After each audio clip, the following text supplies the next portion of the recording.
Қайырлы күн, 7-ші сынып оқушылары. Сіздермен бірге Мұғалім каналы. Біз бүгін 7-ші сыныптың 3-ші тоқсанға арналған номері 1-ші БЖБ тапсырмасын орындаймыз.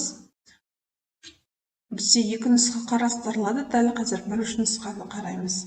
1-ші бөлім ғаламтор және әлеуметтік желілер, морфология. Орындау уақыты 15-20 минут. Бізге 2 тапсырма берілген. 1-ші тапсырма. Суретте берілген ақпаратты Попс формуласымен түсіндіріңіз дейді. Біз барлығымыз білеміз.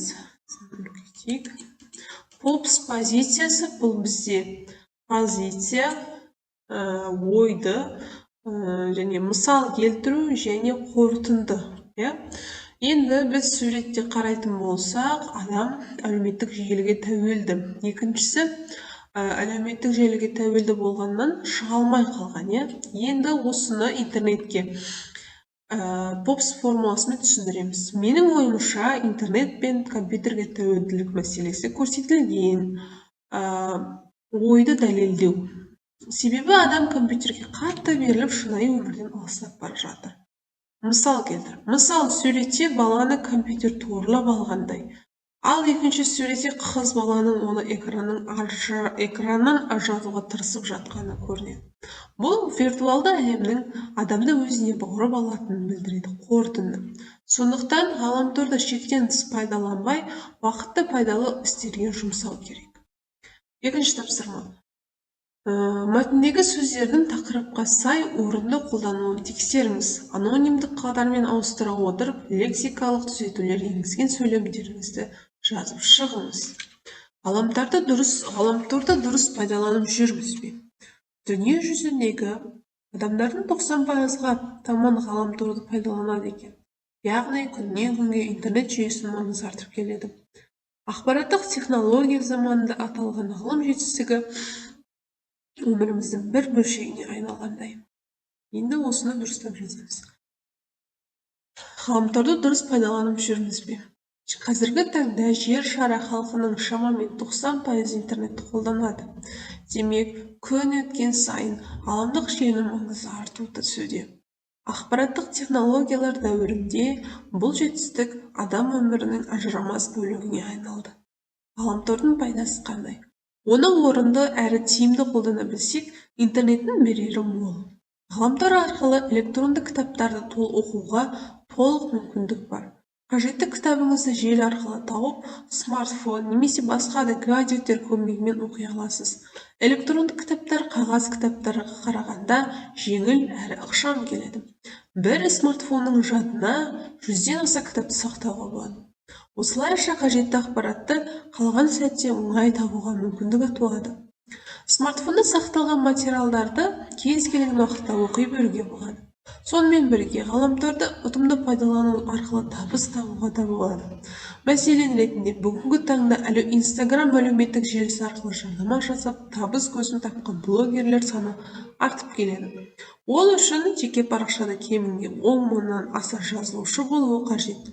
Instagram мүмкіндіктері тиімді меңгерген адамдар өз өнімдерін онлайн сауда арқылы сата алады. Бұған қоса, интернетте түрлі онлайн курстарға тіркелуге жол ашық. Біз бірінші нұсқаны талдап біттік. Енді екінші нұсқаны талдаймыз. 3-ші тоқсан бойынша жиынтық бағаларына тапсырмалар, қазақ тілі, 7-ші сынып, 2-ші нұсқа. Орындау уақыты 15-20 минут. Бізде тапсырма. Суретте берілген ақпаратты Попс формуласымен түсіндіріңіз дейді.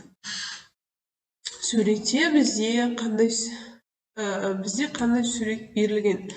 Бізде қарайтын болсақ, адам мен компьютер. Яғни адамның компьютерге қатты кіріп кетуі.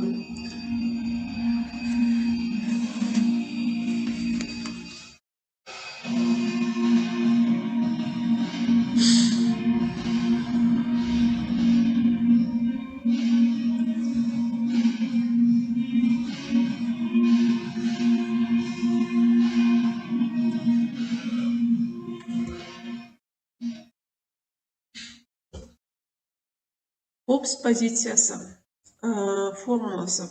Позиция, ойды дәлелдеу, мысал келтіру және қорытынды. Бірінші суретте бізде, менің ойымша, суретте интернет пен компьютерге тәуелділік мәселесі көрсетілген. Ойды дәлелдеу. Себебі адам компьютерге қатты беріліп, шынайы өмірден алыстап бара жатыр. Мысалы, суретте компьютер баланы торлап алған, екінші суретте қыз баланың ар жағынан не істеп жатқандай.